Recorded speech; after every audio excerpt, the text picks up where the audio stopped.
Bonjour à tous, aujourd'hui je vous propose une préparation pour le bac spécialité maths avec le sujet 2022 Centre étranger groupe 1, sujet 2 du 19 mai, c'est très long, mais il y a plein d'épreuves maintenant.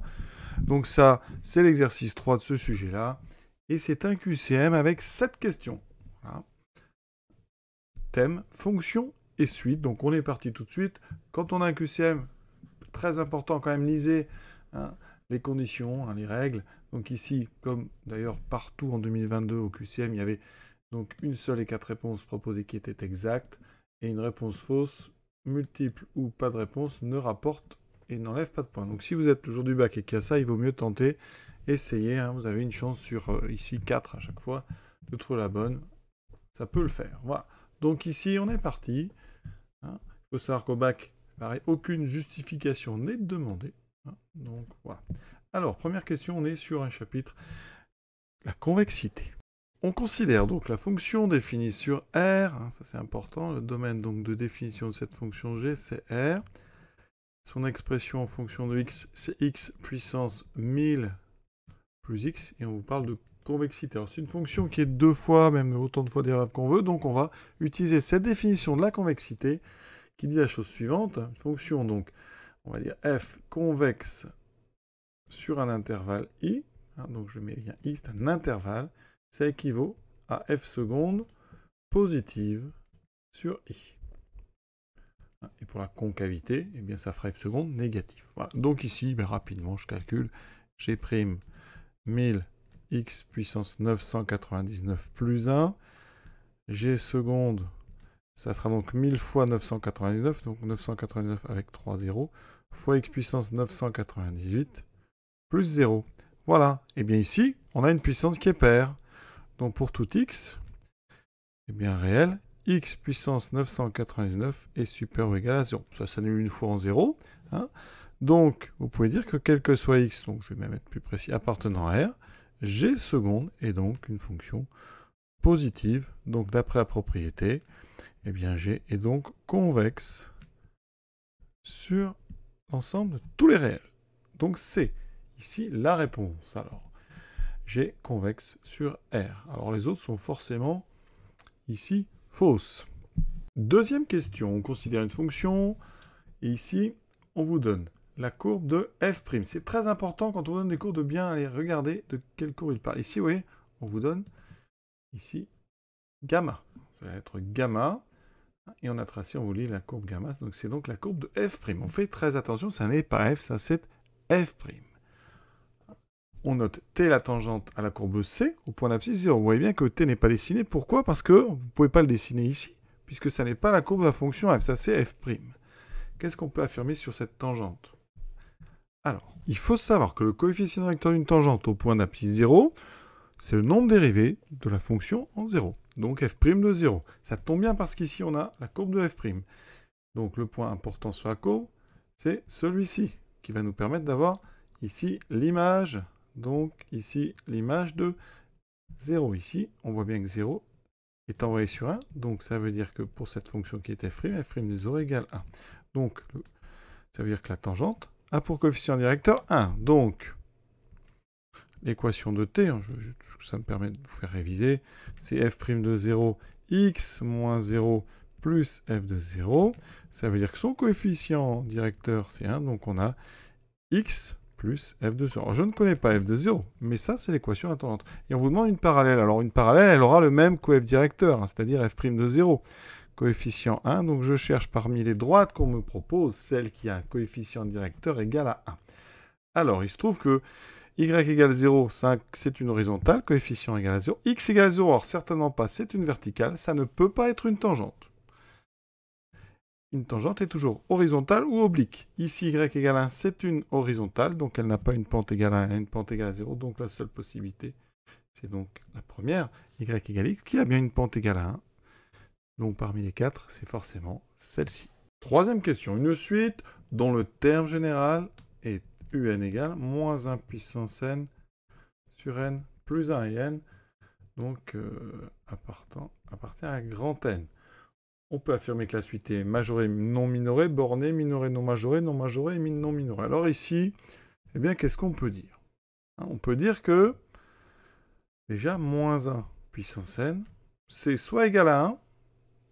Alors, on va essayer d'être complet. C'est 1 si n est... Donc, il faudra un carré. Donc, si n est pair, donc moins 1 puissance 0, moins 1 puissance 2, moins 1 puissance 4, ça fera 1. Et moins 1 si n est impair. Ça veut dire que on peut encadrer moins 1 puissance n. C'est donc forcément entre moins 1 et 1. Voilà. Maintenant, eh bien, on regarde 1 sur n plus 1. Alors, n est supérieur ou égal à 0. Donc, n plus 1 est supérieur ou égal à 1. Donc, quand j'inverse 1 sur n plus 1, ça devient inférieur ou égal à 1 sur 1. Donc, c'est inférieur à 1. D'accord? Ça, c'est intéressant. Donc, ça veut dire qu'aussi, moins 1 sur n plus 1 est donc plus grand que moins 1. Et regardez ce qu'on va faire ici. Dans mon encadrement, eh bien, je divise tout par n plus 1 qui est positif, j'obtiens ceci. D'accord? Donc ça veut dire que ici, je vous ai montré que 1 sur n plus 1, c'est inférieur ou égal à 1. J'ai montré que moins 1 sur n plus 1, c'est supérieur ou égal à moins 1. Donc conclusion, on a réussi à dire que un est toujours entre moins 1 et 1. Donc c'est à la fois majoré par 1, minoré par moins 1. C'est donc une suite qui est bornée. Pour ceux qui vraiment sont assez forts sur les limites, on peut remarquer que la limite, c'est le théorème des gendarmes, la limite quand n tend vers plus l'infini de un est égale à 0, on a une limite finie, donc on a forcément une suite qui est bornée. Voilà, ça c'est compliqué, je ne vais pas m'attarder là-dessus, on continue. Ensuite, on considère K un nombre réel non nul. Voilà, une suite Vn, telle que V0 égale à K, et ensuite Vn fois Vn plus 1 est toujours strictement négatif. D'accord? Ça veut dire ici, quand on dit que pour tout n, eh bien Vn fois Vn plus 1 est strictement négatif, ça veut dire quoi? Eh bien que Vn et Vn plus 1 sont toujours, Vn et Vn plus 1 sont de signes contraires. Donc on a une alternance de signes à chaque étape. Donc ici, on part de V0 égale K. Ça veut dire que V1 aura un signe contraire, donc V2 aura le même signe que V0. V4 aussi, V6, V8, V10. Donc V10, puisque c'est un coup sur 2, V10 a le même signe que V0. Et comme V0 égale à K, il a le même signe que K. Donc, ici, tout dépend de K. Ça veut dire, si on regarde les propositions, eh bien, V10 est du signe de K. Voilà, pas si évident que ça comme question. Il n'y a pas de calcul, d'accord? Vous ne pouvez pas savoir si c'est positif ou négatif, ça dépend vraiment du nombre K qu'on a pris au départ. Et ici, il faut bien comprendre que ceci, ça vous traduit en fait l'alternance de signes entre un terme et le suivant. Cinquième question, une suite. Alors vous avez sa relation de récurrence, ici, celle qui la caractérise. On a W2, et on vous demande, bon, qu'est-ce qu'on peut affirmer parmi les 4? Il y a une bonne réponse. Alors, on vous demande V0, V2, quelle est la valeur de V0? Il n'est pas possible de calculer W0. Donc, eh bien, c'est simple. On sait que W2 égale 8. Donc, j'utilise la relation pour n égale 1. J'obtiens quoi? W2 égale donc 2W1 moins 4. Donc, je peux résoudre ça si je veux. Après, je vous montrerai une autre méthode. J'ai donc 8 qui est égal à 2W1 moins 4. Ça veut dire que 2W1 est égal à 12. 8 et 4. Donc, W1 vaut 6. Et maintenant, eh bien, je vais essayer d'avoir W0 de la même façon.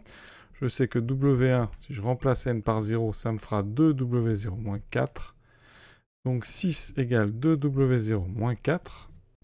Il n'y a pas vraiment à réfléchir, on résout, ça fait 10. W0 est égal à 5. Donc vous voyez que c'est la réponse ici, B. Alors, à chaque fois j'ai résolu, j'aurais pu, ici, transformer au début. Quand on dit que Wn plus 1, c'est 2Wn moins 4, si on transforme, ça veut dire que Wn plus 1 plus 4 égale 2Wn.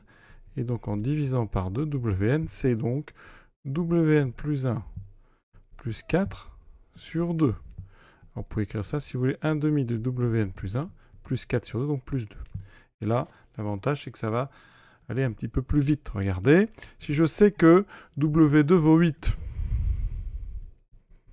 avec cette relation, je prends la moitié de 8, donc 4 plus 2, ça fait W égale 6. W0, je prends la moitié de 6, 3 plus 2, ça fait 5. Ça gagne un peu de temps. Alors, on n'en a que 2 à faire. Si on en avait eu 7 ou 8, ça aurait pu nous aider. Voilà. Donc, réponse B, on continue. Question 6. Alors, vous avez une suite définie par une relation de récurrence qui n'est pas des plus faciles. On a E puissance n sur E puissance n plus 1 fois AN. Et on sait que A0 vaut 1. Alors, ce qu'on peut faire, première méthode qui pourrait marcher, on vous demande un peu les variations. Donc, on peut regarder les 2, les 3 premiers termes. Donc, ici, A1.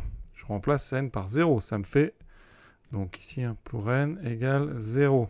E0 sur E0 plus 1 fois A0. Ça me donne donc E puissance 0 vaut 1. Donc 1 ici plus 1, 2 fois A0 qui vaut 1. Je trouve 1 demi. Donc première chose, on va noter en haut A0 égale 1, A1 égale 1 demi. Donc déjà, ça décroît. Donc ça va éliminer, par exemple, la suite est strictement croissante. La suite est constante, ça l'élimine aussi. Ensuite, là on continue. A2, j'applique donc la relation de récurrence en remplaçant n par 1. Ça me fait E1, donc E, sur E1, donc E plus 1, fois 1 demi. Ce qui me fait E sur 2 fois E plus 1. Alors combien ça vaut ça? 0,37, donc ça c'est plus petit que 1 demi. Donc ici, effectivement, elle est peut-être strictement décroissante. Et donc, on ne peut pas savoir si elle n'est pas monotone ou si elle est strictement croissante parce que ça pourrait changer après. Donc là, on va être obligé de rentrer un petit peu dans le calcul si on veut être sûr d'avoir la bonne réponse. Donc pour ça, la technique classique en terminale, bien, on prend la différence. On aura donc ceci, AN, moins ici, AN. On obtient, on factorise par AN, donc ceci, moins 1 fois AN. C'est pas évident, hein, cette question. Donc EN moins 1, on met au même dénominateur, on fait bien attention aux parenthèses. Et on obtient, donc en haut, moins 1 sur E puissance n plus 1, multiplié par AN. On voit bien ici que le premier coefficient est négatif, hein, strictement, et donc tout dépend du signe de AN. Alors à n, on va pouvoir démontrer par récurrence assez facilement que n est toujours positif. Vous voyez, A0 vaut 1, et à n, pour avoir n plus 1, on multiplie ici par un nombre qui est positif. Donc ça veut dire qu'on pourrait démontrer ici que n est positif, hein, d'accord, même strictement. Donc le produit ici sera strictement négatif, donc on a une suite qui est décroissante. Et comme c'est une suite strictement décroissante. Ça, c'est la première méthode qui n'est pas forcément la plus facile. Hein. Vous voyez, il y a une récurrence que je n'ai pas faite pour montrer que les termes de n sont tous strictement positifs. Hein, d'accord, donc il faut admettre que pour tout n, peut-être l'écrire en blanc, vous verrez mieux. Pour tout n appartenant à grand n, AN est strictement positif. Donc ça par récurrence. Alors, autre méthode, on peut aussi démontrer ici qu'à chaque fois, AN plus 1 est toujours plus petit que AN. Une fois qu'on sait, alors, donc ici, eh bien, on démontre par récurrence que pour tout n appartenant à grand n, AN est strictement positif, donc ça a une petite récurrence. Et ensuite, ben, qu'est-ce qu'on remarque? Eh bien, que pour tout n, En est plus petit strictement que En plus 1. Donc, ici, En divisé par N plus 1, c'est donc quelque chose qui est strictement plus petit que 1. On peut diviser par En plus 1 puisque c'est positif. Donc, ça veut dire qu'en multipliant par N, eh bien, ici, j'aurai à droite N, et à gauche, ça multiplié par N, ça me donne N plus 1. Donc, avec ça, j'obtiens que N plus 1 est strictement plus petit que N. Donc, la suite N est strictement décroissante. Ce n'est pas une question facile. Alors, évidemment, si on ne rédige pas, il n'y a pas de problème. Hein, vous pouvez répondre. Mais voilà, si on devait rédiger, hein, sachez qu'il y a une petite récurrence qu'on peut faire pour montrer que les termes de la suite sont tous strictement positifs. Septième et dernière question. Une cellule se reproduit en se divisant en deux cellules identiques qui se divisent à leur tour, et ainsi de suite. On appelle temps de génération le temps nécessaire pour qu'une cellule donnée se divise en deux. On a mis une cellule. Au bout de 4 heures, il y a environ 4000 cellules. Quel est le temps de génération? Donc, à peu près, vous avez 4 propositions. Alors, ici, on va créer une suite. C'est pas si évident que ça. On va appeler U0 le nombre de cellules au départ. D'accord? On sait qu'à chaque étape, ça double. Donc un plus 1 va être égal à 2 fois un. D'accord? Donc c'est une suite géométrique de raison 2. Donc ça veut dire qu'ici, on sait que un, c'est donc u0 fois q puissance n. La raison, c'est 2. Donc ça veut dire que le nombre de cellules, c'est donc donné par la formule u0, donc 1, donc 2 puissance n. D'accord? Donc ça veut dire que ça, au bout de n étapes, on aura 2 puissance n cellules. Sachant que la première étape, ça compte pour n égale 0. D'accord? Donc au bout de n divisions, on a 2 puissance n. Donc d'abord, il faut chercher à quel moment on atteint à peu près 4000. Donc on cherche à résoudre. On va regarder les puissances de 2. Donc 2 puissance 10, alors soit vous les connaissez ou pas, mais 2 puissance 10, donc c'est 1024.